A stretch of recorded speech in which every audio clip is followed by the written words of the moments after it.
What is up, YouTube? Busted out the whiteboard today. I feel like one of the last videos I was talking about lack of passion and drive, and in feeling that I realized I need to make a change, and it was kind of coinciding with the transformation challenge I was launching. I'm not going to make this about you have to sign up for my transformation challenge because it's already too late for that. You fucked, you're lost, you're never going to get any progress because you didn't sign up for it.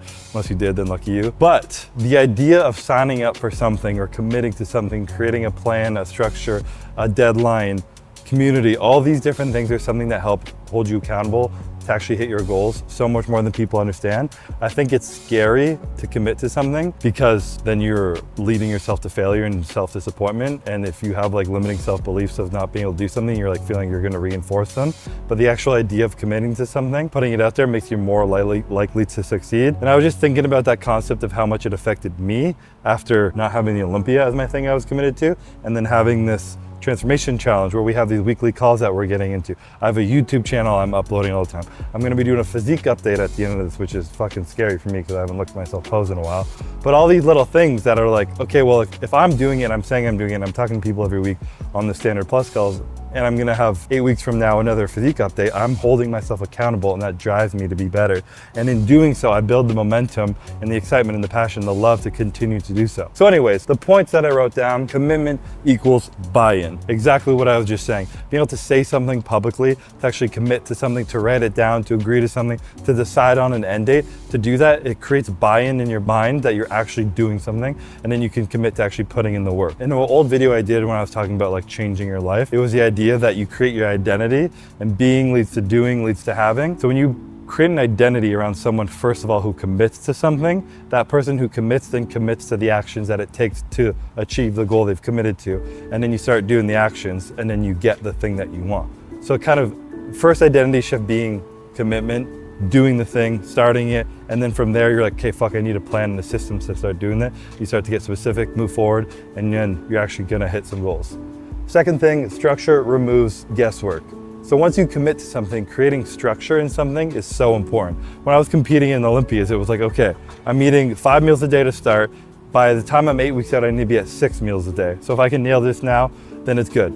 So I started building structure. Every day I'm eating at the same time, the same thing, moving forward. Every week I have a check-in. Every couple days I'm calling Hani. I'm training at the same time in the gym all the time. I created this structure around my life, which allowed me not to have to think about things, and I just knew it would work. So if you go day to day without having proper structure or system, you're just gonna end up falling off and not know where you're ending up. So having the proper specific plans of what you need to do is so important to help yourself moving forward. Next thing is community equals accountability.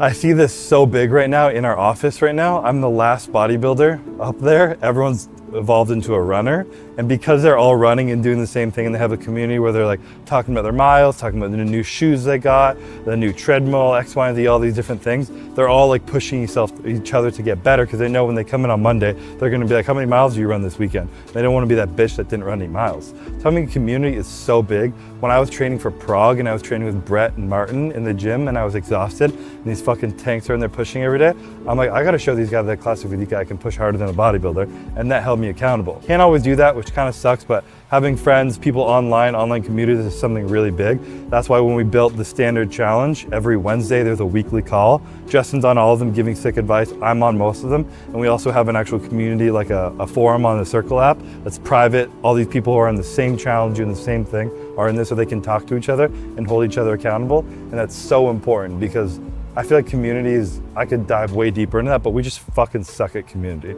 I was listening to a book on anxiety and it was talking about how many friends do you have that would call you to help them move out of their house? If they had to move from house to house, would they call you to move? Or would they call a stranger and pay them when they probably couldn't afford it to do it? And I was like, fuck, probably none of my friends would because my community has shrunk. Like that sucks. You know, I want to expand that. I want to be there for people and I want us to have like-minded goals helping us progress and get better. So lost the community. That was kind of random, but that thought was like, it all ties in. Tracking reinforces discipline. I think Justin always says what isn't measured isn't managed, and this is so important. I think if I could give one piece of advice for people who are trying to diet, it's just track your food. Don't even think about what you're doing other than tracking your food. And just having that conscious awareness of what you're putting in your body consistently allows you to progress so much better. And beyond that, tracking stuff like physique updates. I'm gonna look at my physique right now and be like, ooh, like I still look good. Again, I'm still jacked, but like compared to what I was or where I wanna be, I'm not there. having consistent weekly check-ins where I'm doing that, consistently tracking my food, consistently tracking things. It's the biggest thing to reinforce discipline rather than just saying, I know how to eat healthy, I'll just do it. Like, no, you're not. Fuck off. You know, even I can't do that shit. I tell myself I'm gonna do it and then I don't, unless my meal plan's written down, I'm tracking my macros, I know what's going in my body, keeping up with my physique, my weight. Logging your weights has been one of the biggest changes I made in the last couple of years for driving progress. Because on those days where you come in and you feel like shit, like, well, last week I did 110 for 6. I better do it again at least this week if I feel worse. Pushes you to be better, reinforces discipline. Second last point. Short-term focus equals long-term habit. So being able to create something with a short-term goal is so important. Like if I meet someone and they're 17 years old, 120 pounds, and they're like, my goal is to win the Olympia. I'm like, what else? I'm like, no, I'm gonna be Mr. Olympia. It's like, that's too far away. It's too far of a goal. You need a short-term goal. Like that's why we made this a 6-week challenge, or Gymshark had their 66-day challenge. I think it's not 66 weeks, that'd be long. But that idea of, yes, our transformation challenge is 6 weeks, but the goal is that the habits you build within those 6 weeks will carry on forever. The progress you'll see and the momentum will keep you driving forward. I've spoken about that a lot in my Olympia preps. A momentum is absolutely everything. If I can ride a wave of momentum to the point where I'm 4 weeks out and everything starts to suck, I'm just falling forward at the end. If I have a shitty day, well, I've been moving so fast, so forward, so consistent that nothing's gonna stop me in one shitty day to keep falling forward. So sometimes you gotta grind it the fuck out for a short-term period, 6 weeks, whatever it may be. And then once you realize how much better you feel, you're like, wait, I can do another week. I can do another week. I can do another week. Next thing you know, it's who you are, it's part of your life, the lifestyle, not just a short-term goal. Number 6, most important rule of all.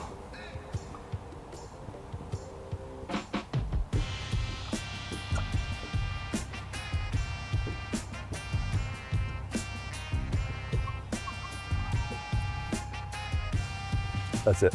Time to work out.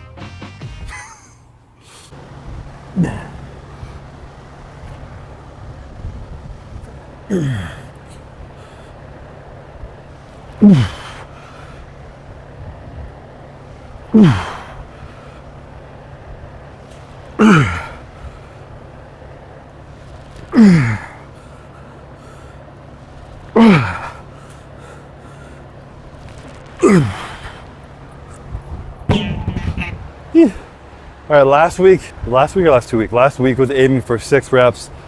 So a little more weight, getting good volume, but because I'm at like the beginning of a training phase where I was off and now I'm back, I'm progressing really fast. So the goal was to do 6 reps last week and then jump up to 8 to 10 reps with the same weight so that I'm getting more load. But that's the goal. I even bought these plate mates, which are supposed to be like, do smaller increments and put them on, but they don't work on the dumbbells. So I guess I'm gonna be skinny for life.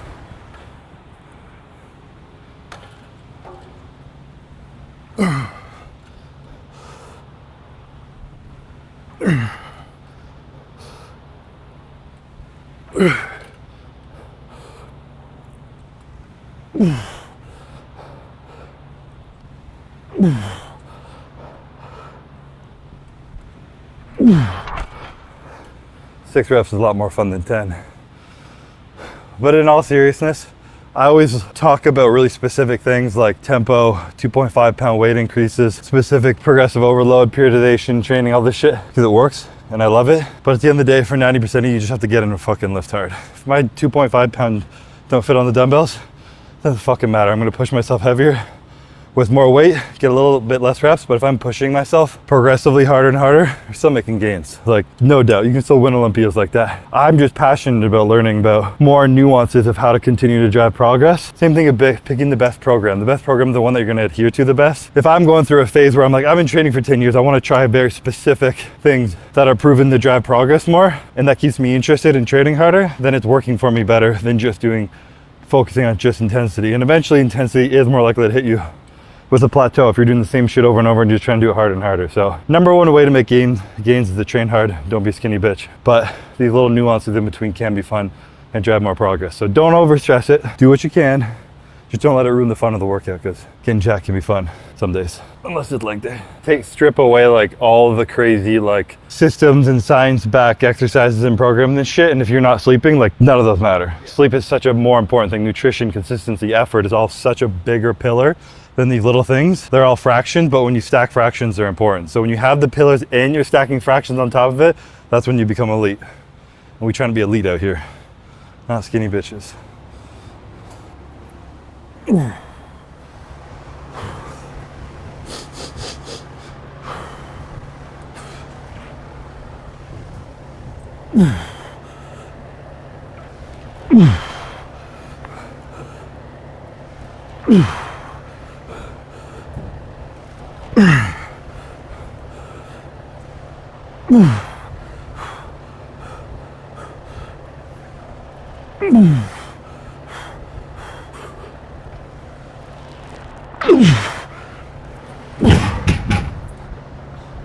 Moving up to the big boy side of weights, moving my way back up to the 150s.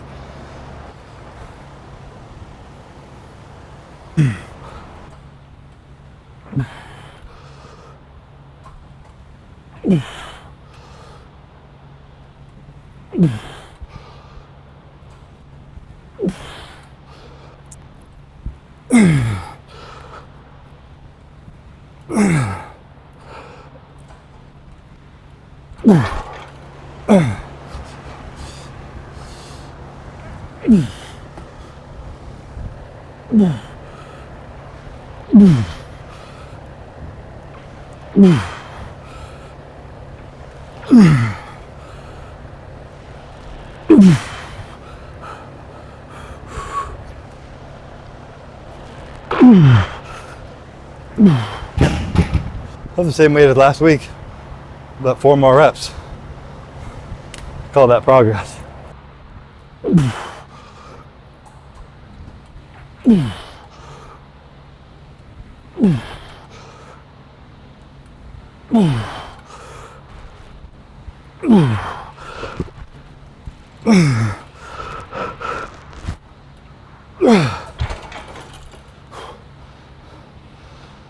Oh man, 4 sets of 10 is a lot of reps. It's like 80 reps between those two exercises.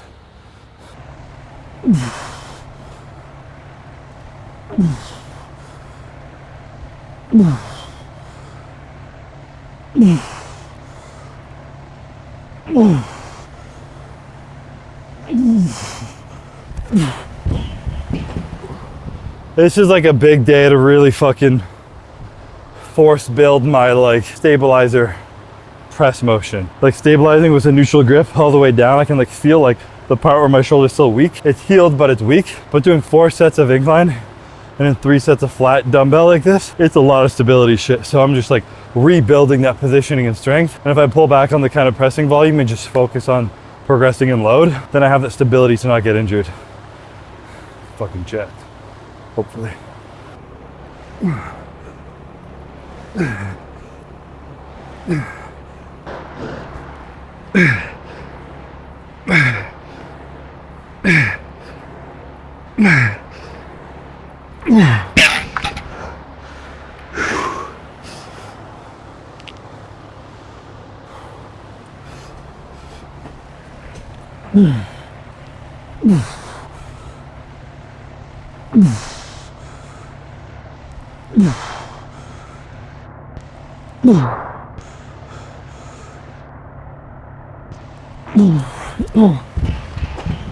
Maybe it's also the fact I dumped a liter of blood this morning. Don't they tell you not to work out? Yeah. Get blood? Yeah. She was like, this is the most vials I've ever taken anybody. How much you weigh? She looked me up and down. I'm like 300 pounds. I'm like 250. She's like, you're good, sweetie. You're good. I was like, all right, sick. Thanks. So I take that as I'm superhuman, so I can do whatever I want and I can still work out after, even though I've only had a smoothie. Perfect. Chilling.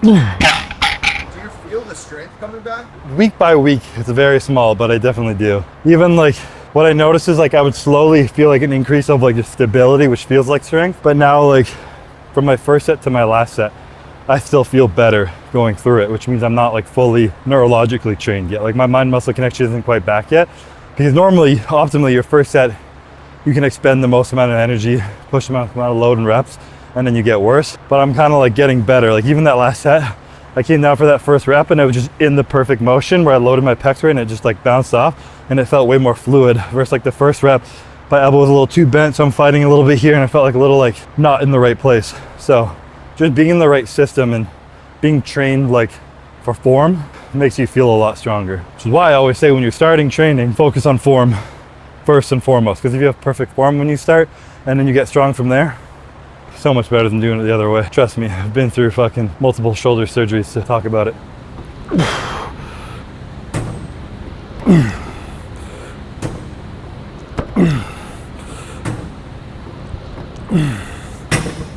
In the midst of that set, I was like, oh, it feels kind of weird, but it also feels kind of good. Then I remembered I really haven't done like a fly like this since my shoulder injury. So the fact that I just jumped on there, and it definitely feels like iffy, like stretching here and being a bit high.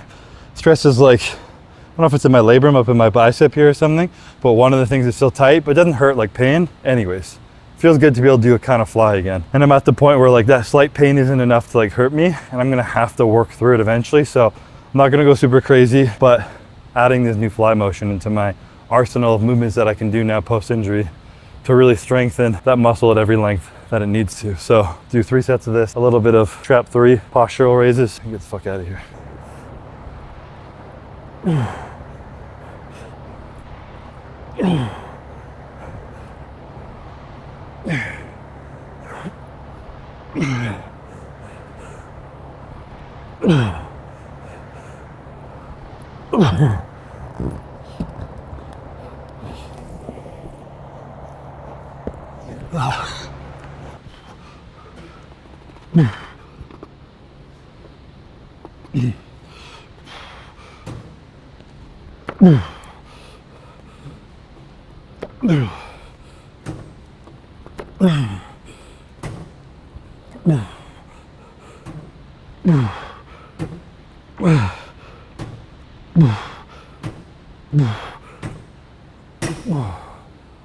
All right, so we were just talking about how Hana used to give me shit because I hated sending my progress pics, especially at the beginning of my prep. My physique changes so much from like off-season fluffy to shredded, so I just didn't like taking pictures like that. And this is something where even now I'm like, oh, I haven't posed since Prague. I haven't done like a progress picture since I was in Prague, and I was on a fair amount of good supplements back then that do the trick, you know what I'm saying? Training a lot harder, I had no injuries, way different position than I am now considering I'm retired, half natty C-bum, just fucking coming back from injury, all these things. Putting myself out there right now. If you guys roast me, you're gonna create huge self-image issues, and I'm gonna be fucking shredded and back on the Olympia stage in 6 months, so do what you will with that. No, but seriously, I feel like it's the big thing of like, people talk about like the Olympic athletes who get hella depressed after if they don't come back and find a goal. And that's why like I'm still pushing myself in training. I'm driven when it comes to being the best father I can to my family. That's like a huge like goal of mine that I'm actively working on rather than just being in. I have business, I still training, all the things going on to keep me progressing, because I came from such like an elite world of bodybuilding, and then it was just gone. And it was so revolved around how I look. And then that's gone too, that just fades. So as much as I never wanted to attach my self-worth or anything to like how I looked in my appearance, it was kind of inevitable that I did, because I was in a sport that required that to some extent. And I still was conscious of it as I was within it, so that when I was pulling away from it, I was aware of why I was feeling like things, and I knew what I had to work through. But still, I'm human, and that shit kind of happens. So progress update right now, first time since like Prague really. And I've been like training my ass off to be back in shape for this too. So I should have done this like right when I was injured, because I put on almost 10 pounds of muscle, and then I got a little bit leaner recently. So I've been like back on diet for 4 weeks, training hard again for like a couple months, and this is where we're at. I don't even remember how to pose.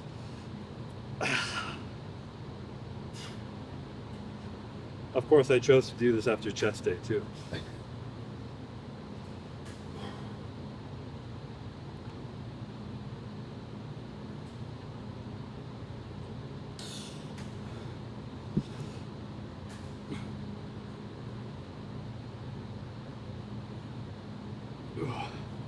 Damn, it hurts me. Adductors or whatever that is.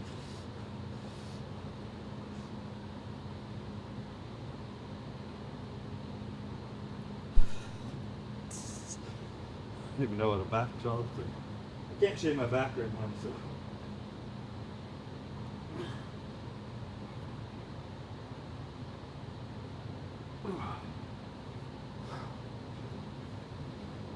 This classic pose for old time's sake.